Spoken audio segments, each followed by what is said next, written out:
A ka njerëz që mund të shkojnë në xhehenem përkohësisht, të paguajnë faturën e mëkateve, pastaj dalin nga xhenimi dhe shkojnë në xhenet? A ka kështu?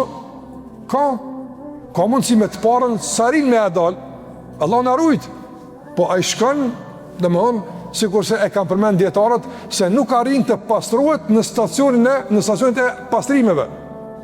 Don disa dietarë kanë përmendur, kanë numëruar afër 15 stacione deri në fund, që në çdo stacion pastrohesh. Nëse këto 15 stacione që kanë besimtari nuk arrin me u pastru, si pasojë e shmangës ti nga uji i pastrimit, atëre pastrohet me xhenem. Pastrohet me xhenem. Mirë, po dikur dalë shkon në xhenet.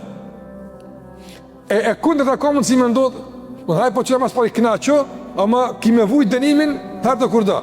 Vetë që kjo që ki me vujt dënimin, e humb knasin e xhenetit tënë. Prandaj Allahu xhallahu ala nuk lejon që të njolloset me asgjë knasia e banorëve të xhenet. Që nuk lejon.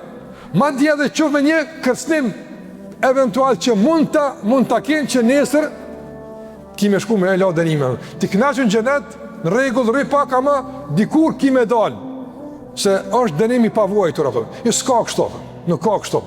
Ai që futet në xhenet pas hyrjes në xhenet nuk ka mërzim, nuk ka brenga, nuk ka gale, nuk ka presion, nuk ka frikë, s'ka.